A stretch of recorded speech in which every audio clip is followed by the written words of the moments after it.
کو میری گردن میں بھی ہے دور کا ڈورا تیرا، اس نشانی کے جو سگ ہیں نہیں مارے جاتے، حشر تک میرے گلے میں رہے پٹا تیرا، اور تیری سرکار میں آقا تیری سرکار میں لاتا ہے رضا اس کو شفیع جو میرا غوث ہے اور لاڈلا بیٹا تیرا۔ اللہ تبارک و تعالیٰ کی حمد و ثنا اور سرکار دو عالم صلی اللہ علیہ وبارک وسلم کی بارگاہ اقدس و انور میں درود و سلام کا نذرانہ عرض کرنے کے بعد زینت محفل، صدر محفل، پروردہ آغوش علم و حکمت، جگر گوشہ حضور عالمی مبلغ اسلام، مفکر اسلام، پیر طریقت اور رہبر شریعت حضرت علامہ صاحبزادہ پیر سید محمد احسن شاہ صاحب شرافت مشاہی قادری زیدہ مجد الکریم، جمیع حضرات علماء کرام، شرکائے محفل، ابھی آپ حضرات نے تھوڑے تھوڑے وقت میں سراخانہ نشینی لسان کے علاوہ ہماری جماعت کے علماء کرام حضرت علامہ مولانا محمد نعیم عرفانی صاحب اور اسی طرح علامہ مولانا فیاض صاحب تھوڑے تھوڑے وقت میں ان کے ارشادات کی سماعت کیے۔ مختصر وقت میں چند معروضات میں بھی آپ حضرات کے ذوق سماعت کی نظر کرنے کی سعادت کے ساتھ مائک پر حاضر ہوں۔ پیکر اخلاص و وفاق استاد الاساتذہ جناب مولانا قاری منور نشائی صاحب نے چند روز قبل حضرت پیر صاحب قبلہ کا پیغام مجھے آج کے اس حوالہ سے ارشاد فرمایا، الحمدللہ حسب وعدہ حاضر خدمت ہوں۔ بہت سارے حضرات یہاں اس علاقہ کے تشریف فرمایا ہے۔ میرے دائیں جانب ہماری تحریک کے عظیم رہنما محترم راجہ اظہر صاحب اور دیگر احباب اللہ رب العزت سب کا آنا، یہ حضرات علماء کرام جو طرف میں تشریف فرمائے، سب کے علم و فضل میں برکتی عطا فرمائے، مال و جان عزت آبرو کے ساتھ ایمان کی ہم سب کو سلامتی عطا فرمائے۔ جس طرح آپ سب کو معلوم ہے کہ سلسلہ عالیہ نشائیہ قادریہ کے مشائخ، ان کا عرس مبارک اور حضور عالمی مبلغ اسلام بے پناہ لوگوں کی محبتوں کے مرکز حضور قبلہ عالم پیر طریقت اور رہبر شریعت حضرت قبلہ پیر سید محمد معروف حسین شاہ صاحب عارف قادری مشاہی حافظہ اللہ تعالیٰ کی صحتیابی کے لیے بھی اس تقریب میں دعا کی جائے گی۔ اللہ تبارک و تعالیٰ آپ کا سایہ اہل اسلام پر قادر قائم فرمائے اور اچھی صحت کے ساتھ آپ کو عمر دراز عطا فرمائے۔ تھوڑے وقت میں چند ایک معروضات عرض کرنا چاہتا ہوں۔ ابھی راستے میں آتے ہوئے میں نے ایک بڑا سا بورڈ دیکھا جس میں ایک نوجوان کی تصویر لگی ہے، اور وہ عالمی سطح پہ یا کسی ملک میں اس نے کوئی کھیل جیتا ہے، تو وہ چونکہ اس خطہ اور اس علاقہ سے ہے لہذا لوگوں کو فخر ہے کہ یہ ہمارا سپوت ہے، یہ ہمارا نوجوان ہے، اس نے فلاں کام میں فلاں ملک میں فلاں بڑا کام کیا ہے۔ حالانکہ بعض کھیل ایسے بھی آج کل معروف ہیں جو شرعاً جائز نہیں ہے، لیکن شریعت کیا، یہاں تو طبیعتوں کو غلبہ ہوتا ہے شریعتوں پر، شریعت کے بجائے طبیعت غالب ہوتی ہے۔ تو میں نے وہ دیکھا اور ابھی یہاں آئے، میں نے وہاں بھی میں نے کہا یہ بھائی نوجوان فلاں لگتا ہے، یہ ساتھیوں سے میں نے یہ بیٹا ساتھ تھا اور ہمارے عزیز۔ اب میرے ذہن میں یہ بات آئی کہ اے کاش کہ ہماری قوم کے خمیر میں یہ بات بھی آ جائے کہ جہاں جب کوئی ہمارا کھلاڑی اچھا کھیلتا ہے یا اس طرح کے اور کوئی کام کرتے ہیں تو ملک اس پہ فخر کرتا ہے، علاقہ کے لوگ فخر کرتے ہیں، کنبہ قبیلہ، اور جو اس کا ظرف مکان قریب ہوتا ہے ان لوگوں کے لیے اور زیادہ فخر کی بات ہوتی ہے۔ اور میں الحمدللہ بجا طور پہ اس پہ فخر کرتا ہوں کہ ہمارے بہت سارے حضرات علماء و مشائخ جو دیار غیر میں پہنچے، یورپ کے یخ بستہ علاقوں میں اور وہاں کی سیاہ راتوں میں، اللہ تبارک و تعالیٰ نے ان کے سبب وہاں نور ایمان کا سویرا طلوع کیا،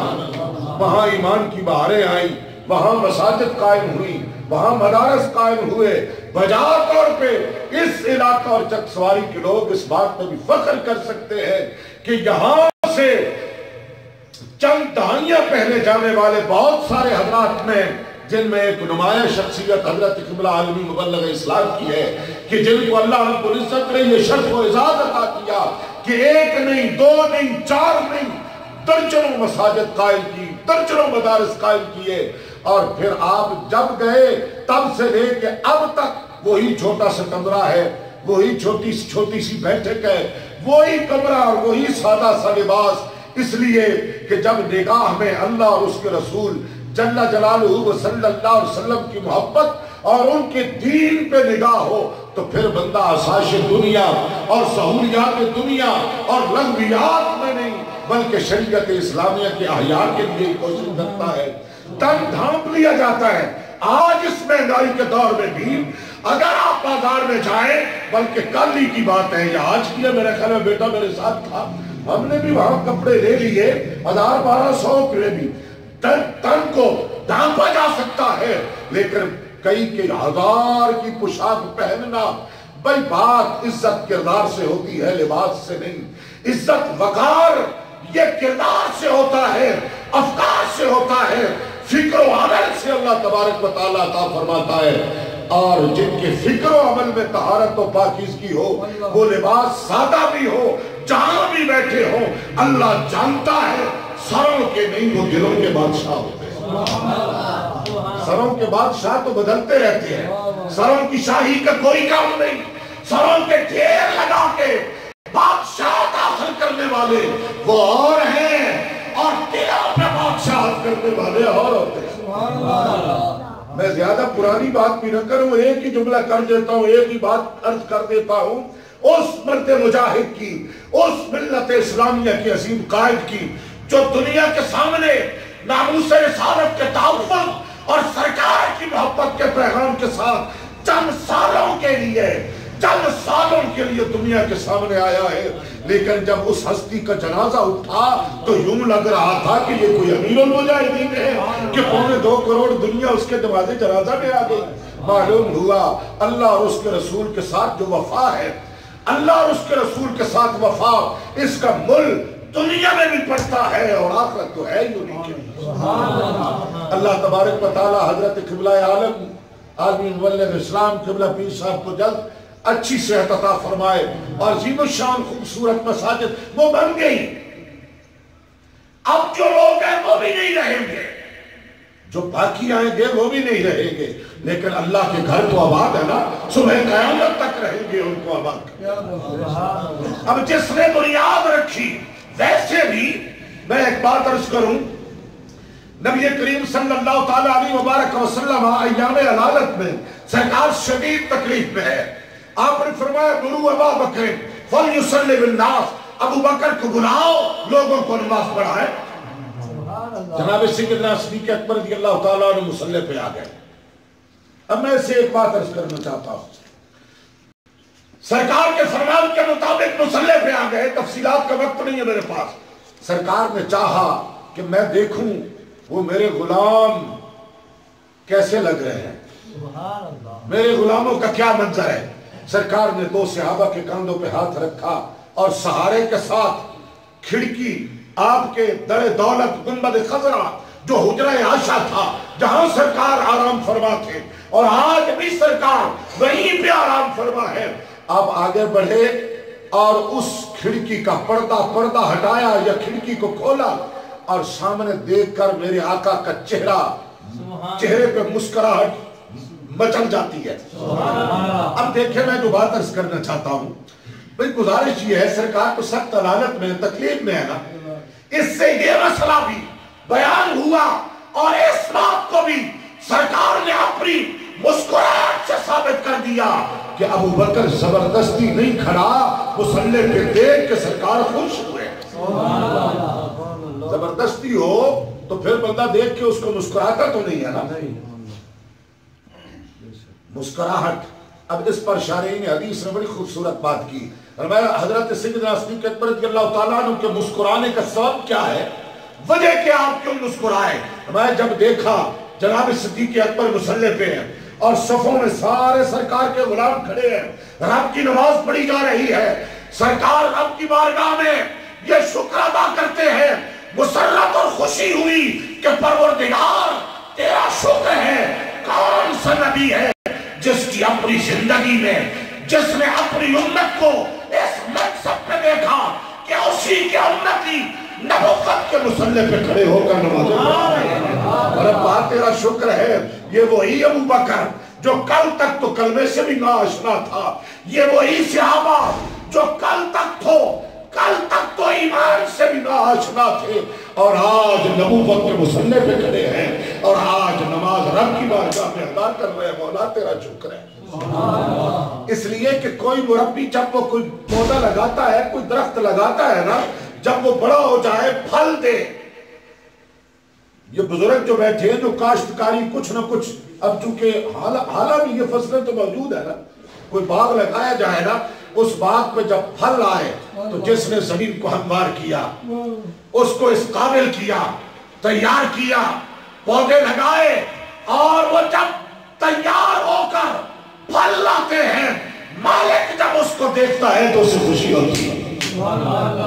باقی جو گاہک ہے آنے والا ہے اس کو تو یہی ہے 200-400 دیا اور لے کے وہ گئے، لیکن جو خوشی اور مسرت کی انتہا ہے نا وہ تو مالک کو ہوتی ہے کہ میں نے یہ باغ لگایا تھا، آج اللہ رب العزت نے اس کا پھل دیکھنا اور کھانا مجھے نصیب کیا ہے۔ تو گرامی قدر حضرات، یہ خوش نصیب لوگ آج یورپ کی اس یخ بستہ علاقوں میں آپ دیکھیے، وہ ایک باغ نہیں، برینڈفورڈ ہو یا اس کے اطراف کے علاقے ہوں، میں چند سالوں سے جاتا ہوں مختلف شہروں میں بھی، کچھ تو وہ مساجد اور مراکز ہیں جو ذاتی طور پہ آپ نے ذاتی طور پر تبلیغ الاسلام کے نام سے قائم کی ہے، اور کچھ وہ لوگ ہیں انہوں نے کہا جی ہم نے یہاں چاہا کہ ہم مسجد بنانا چاہتے ہیں، لیکن لوگوں کے ذہنوں میں یہ ایک نئی بات تھی پرانے بزرگوں کا، پھر ہم نے کہا بریڈ فورڈ میں تبلیغ الاسلام کے حضرات ہیں، پیر صاحب ہیں، ان کے ساتھ رابطہ کیا جائے، اور وہاں سے پھر ہمیں جناب بہت ساری مدد ملی، بہت ساری اپنا وہاں سے ہمیں گویا کہ انہوں نے رہنمائی کی، معاونت کی، اور اس مسجد کا پہلے افتتاح اور نماز کے لیے پیر صاحب سے یہ وہ چیزیں ہیں جس کے بارے رومی کشمیر نے کہا نا کہ لا پرید اجئی محمد کے جگ میں چلے گا، دنیا سے چلے جانا ہے، ہر ایک نے چلے جانا ہے، جو جس منصب پر بھی ہے اس نے بھی چلے جانا ہے، کوئی دنیاوی اعتبار سے بڑا منصب ہے تب بھی چلا جائے گا، اور وہاں تو جانے کے بعد نہ قبروں کے نشان کا علم ہوتا ہے، بادشاہوں کے تو نام و نشان مٹ جاتے ہیں، لیکن جو اللہ کے بندے ہیں اللہ انہیں مٹنے نہیں دیتا، انہیں ہمیشہ دیتا رہتا ہے۔ اب اس پر میں آخر پہ ایک حدیث مبارکہ بات چونکہ یہیں پہ آ گئی، بس اتنی دیر میں جو مجھے وقت ارشاد فرمایا گیا وہ بھی پورا ہو جائے گا۔ حضرت امام جلال الدین سیوطی علیہ الرحمہ آپ نے ایک حدیث قدسی کو بیان کیا، فرمایا جو اللہ کا بندہ ہوتا ہے، قرآن نے کہا انما یخشی اللہ من عبادہ العلماء، علیہ بھی ہے جو اللہ سے ڈرنے والے ہیں۔ اس کی آواز اور اس کا رخ تھوڑا اور بات کر، علیہ اللہ سے ڈرنے والے ہیں، اور جو جس کے پاس علم تو ہے لیکن خوف نہیں، معلوم ہوا قرآن نے تو کہا جو علم والا ہے وہ اللہ سے ڈرتا ہے، انما یخشی اللہ من عبادہ العلماء، اثر اور تاکید کے ساتھ فرمایا بے شک اللہ سے ڈرنے والے اہل علم ہیں، اور بے شک اہل علم ہی اللہ سے ڈرنے والے ہیں۔ اور علم کے باوجود اگر کوئی نہ ڈرے تو معلوم ہوا کہ یہ علم رحمانی علم نہیں کوئی اور ہے۔ ویسے علوم کے اعتبار سے جس نے یہ مائک بنایا نرا جائے تو وہ بھی نہیں ہے نا، کیا خیال ہے بھئی؟ جس نے یہ مشینری یہ ایجاد کی ہے کہ آواز کو کئی گنا بڑھا کے دور تک پہنچانے کی صلاحیت، تو کچھ نہ کچھ تو اس نے بھی پڑھا ہی ہوگا نا۔ چلو اگر اس کو علماء علم کا نام نہ دے تو فن کا تو دیں گے نا، تو فن بھی پڑھنے سے ہی آتا ہے جی، فن بھی کچھ نہ کچھ سیکھنے پڑھنے سے ہی آتا ہے۔ تو علم وہ وہ علم قرآن ہے، علم حدیث ہے، علم فقہ ہے اور علم تصوف ہے۔ جس کو یہ علم مل جائے وہ اللہ سے ڈرتا ہے۔ اب پھر علم کے مدارج فوق کل ذی علم علیم، اور صوفیاء کرام کی منزل تصوف میں اللہ کا ڈر ابتدا ہے، یہ پہلی منزل ہے۔ جب وہ اللہ سے ڈرتے ہیں تو جو اللہ سے ڈرتے ہیں اللہ ان کا ولی ہو جاتا ہے، اور جن کا اللہ ولی ہو جائے اور رب کی ولایت کو جو صدق دل سے تسلیم کر لیتا ہے اور اپنے اختیارات کو رائے ذات خدا پہ مٹا دیتا ہے، پھر پروردگار فرماتا ہے اب تو میرا ولی ہے۔ علامہ فیاض صاحب جو بات کر رہے ہیں تو انہوں نے مختصر بات بڑی خوبصورت اشارے دیے انہوں نے۔ ہمارے نوجوان فاضل بھائی ہیں، اللہ ان کے علم و فضل میں برکت عطا فرمائے۔ پہلی منزل ہے کہ بندہ اللہ کا، اللہ بندے کا ولی ہوتا ہے۔ تو جس کا اللہ ولی ہو جائے اللہ اس کو ظلمات سے نور میں لے آتا ہے، ظلمات سے نکال کر نور میں لے آتا ہے، پھر اس نور میں وہ چلتا ہے، اس نور میں وہ دیکھتا ہے، اس نور سے وہ سنتا ہے، اس نور سے وہ پکڑتا ہے۔ اور اللہ جب نور عطا کر دے تو نور کے عطا کرنے کا بیان قرآن و حدیث میں موجود ہے۔ جب نور عطا کر دیتا ہے تو نہ تو وہ رینٹ کا ہوتا ہے نہ ادھار ہوتا ہے، اللہ عطا کر دیتا ہے۔ وہ نور قابل واپسی نہیں ہوتا۔ اگر ادھاری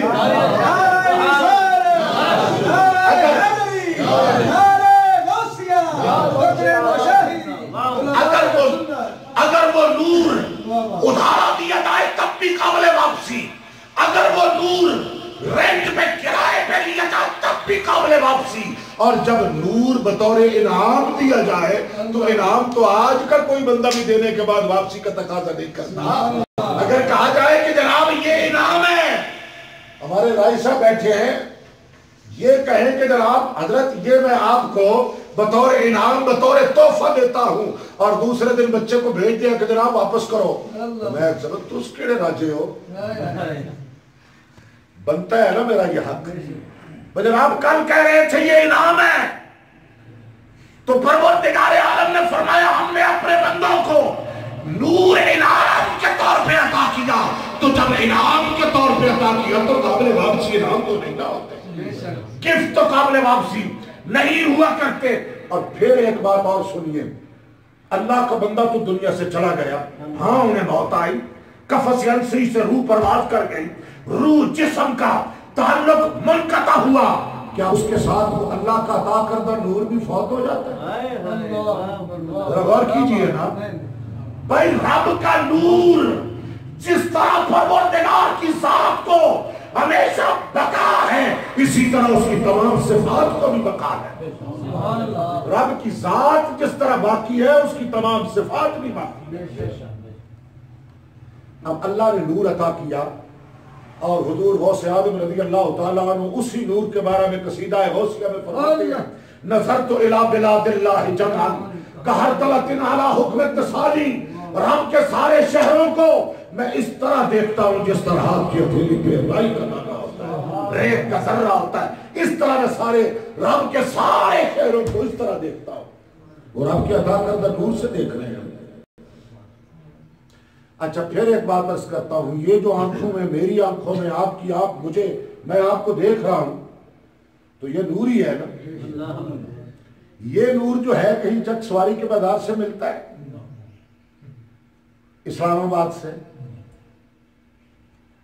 یورپ میں کوئی اس کی دکان ہو، تو دیا تو یہ بھی اللہ ہی نے ہے۔ اگر کسی کی بینائی سلب ہو جائے، ڈاکٹر کہتے ہیں جناب اگر پردہ ہوتا تو تب تو ہم آپریشن کر کے اس رکاوٹ کو دور کر کے بینائی کو جاری کر دیتے، یہ پیچھے سے نور ختم ہو گیا ہے۔ اب ہم کچھ کر سکتے ہیں؟ بولیے نا ذرا، ہم کچھ نہیں کر سکتے۔ معلوم ہوا ربا یہ بھی تو نور تو نے ہی دیا ہے، فرمایا یہ تجھے بھی دیا ہے اور اس کو بھی دیا ہے جو نہیں مانتا۔ میں رب ہوں، ہر ایک کا رب ہوں، یہ تو میں نے سب کو دے دیا، اور یہ تجھے بھی حاصل ہے، جو مجھے نہیں مانتا اسے بھی حاصل ہے۔ ہاں جو آگے بڑھ کے میری محبت میں آئے گا اس کو وہ نور عطا فرماؤں گا جو اس کا محتاج نہیں ہوگا، اس کو وہ نور عطا کروں گا۔ علامہ اقبال نے کہا دل بینا بھی کر خدا سے طلب، آنکھ کا نور دل کا نور نہیں، یہ تیری آنکھ کا نور دیوار تک دیکھ رہا ہے، جہاں آگے پردہ آ جائے کچھ دکھائی نہیں دیتا، پیچھے تجھے کچھ نظر نہیں آ رہا۔ یہ ایک لمٹ ہے، یہ ایک محدود ہے، اس کا ایک دائرہ ہے، اور وہ نور جو اللہ اپنے مقبول اور مخصوص بندوں کو بطور انعام عطا فرماتا ہے، وہ جیسے سارا نور و جلال اللہ ہے، سمع اللہ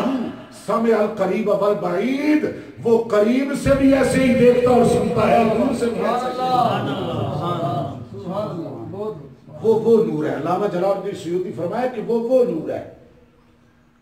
جس کے لیے قریب و بعید کا کوئی تصور نہیں ہوتا،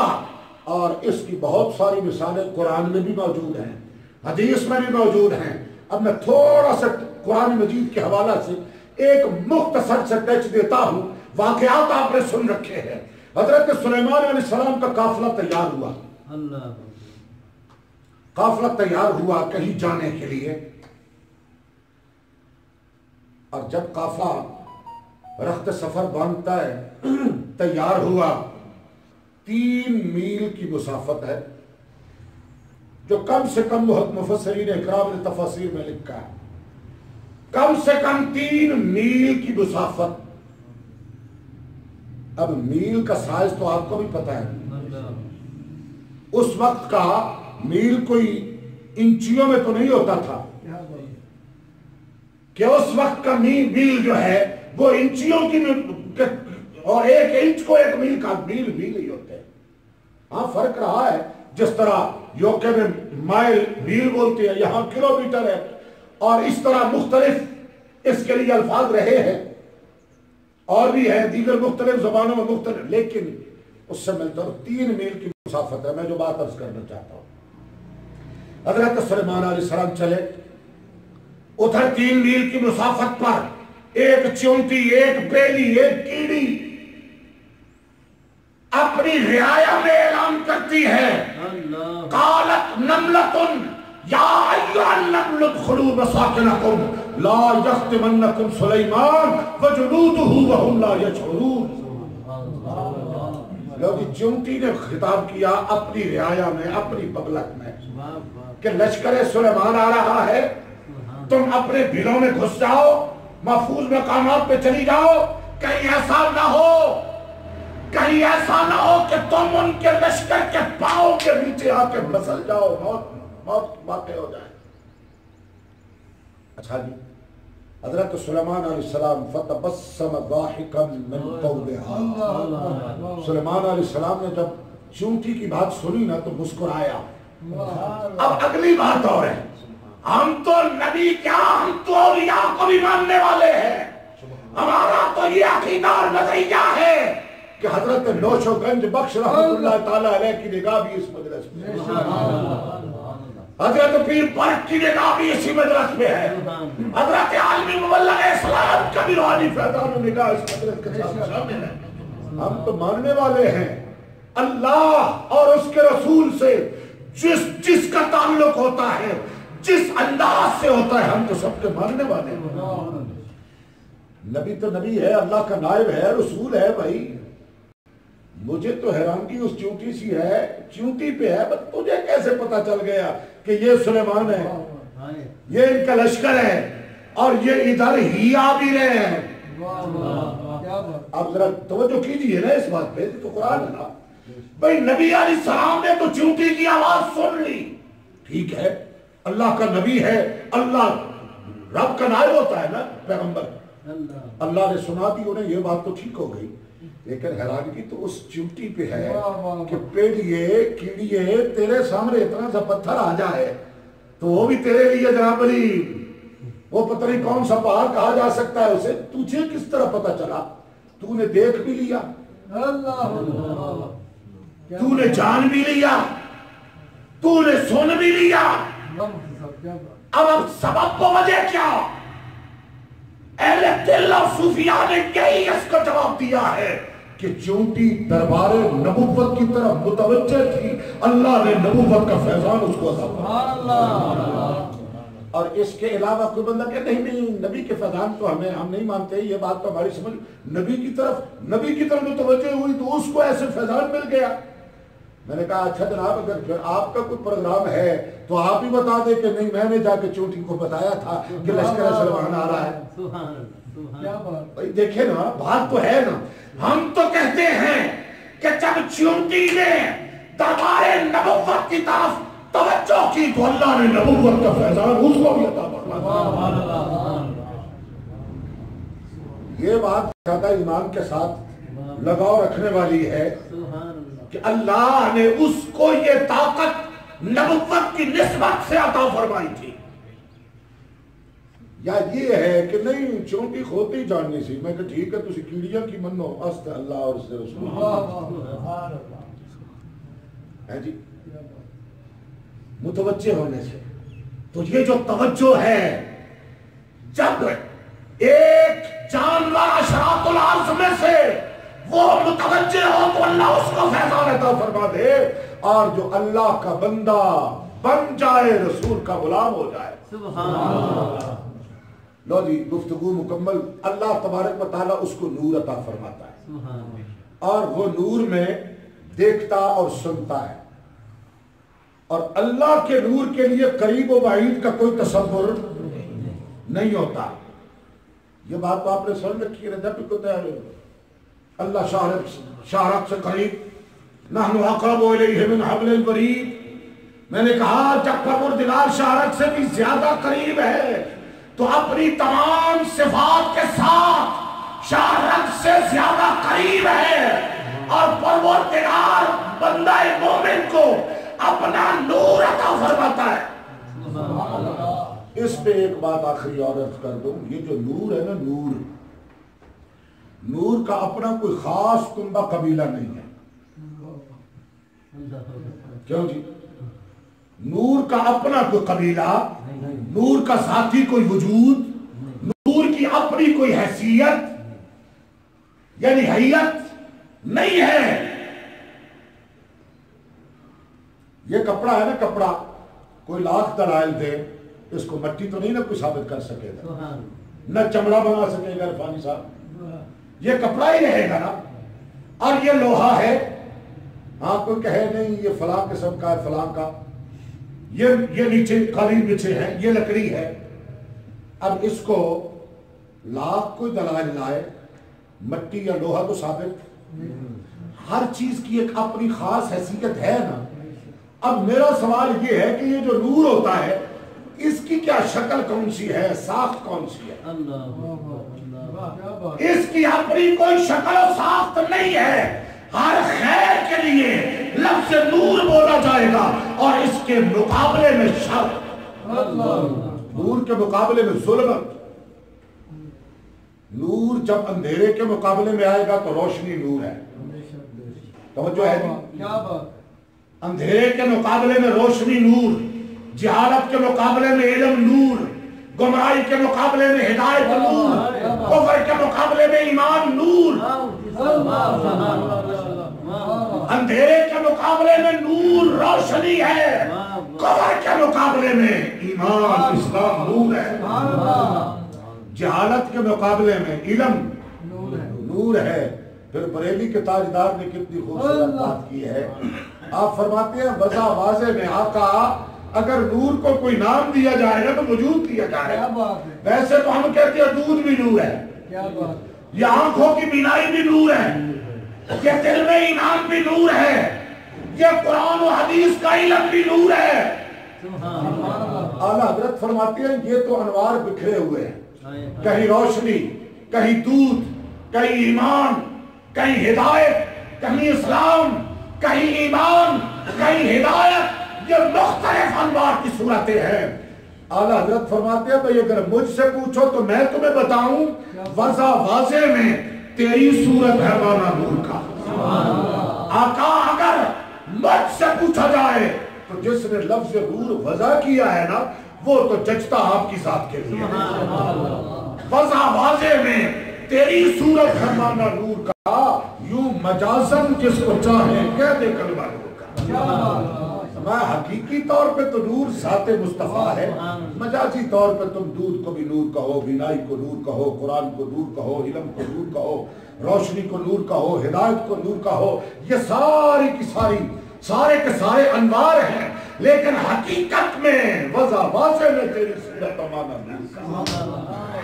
اب نتیجہ یہ کہ پروردگار بندہ مومن کو نور عطا فرماتا ہے، پروردگار بندہ مومن کو نور عطا فرماتا ہے، تو نور جب مل جائے تو وہ نور دیکھنے والا بھی ہوتا ہے، نور سے چلا بھی جاتا ہے، نور سے بولا بھی جاتا ہے، نور سے پکڑا بھی جاتا ہے۔ معلوم ہوا جو بندہ اللہ کا ہو جائے اللہ اسے نور عطا فرماتا ہے، اور وہ دنیا سے چلے بھی جائیں، انتقال بھی ہو جائے، روح جسم سے جدا بھی ہو جائے، تو رب کے نور کو تو موت بھی نہیں نہ آتی۔ تبھی مزارات میں بھی جائیں تو وہاں بھی انوار و تجلیات کی بارشیں ہو رہی ہیں، وہاں بھی رحمت و برکتوں کا نزول ہو رہا ہے۔ یہی وجہ ہے کہ اولیاء کرام کے مزارات پہ جا کے بہت ساری اس پہ باتیں کہی جا، بہت سارے واقعات اس پہ موجود ہیں، لیکن کہ اہل قبور سے لوگوں نے اہل قبور سے فیض لیا، اس لیے کہ وہ قبر میں گئے ہیں پر نور تو رب کا ساتھ ہے، اللہ کا نور تو ہے نا ان کے پاس، نہ تو اسے موت آئی نہ رب نے واپس لیا۔ اللہ تبارک و تعالی ہمیں قرآن و سنت کی تعلیمات پہ کامل طور پہ عمل کی توفیق عطا فرمائے۔ وآخر دعوانا ان الحمد للہ۔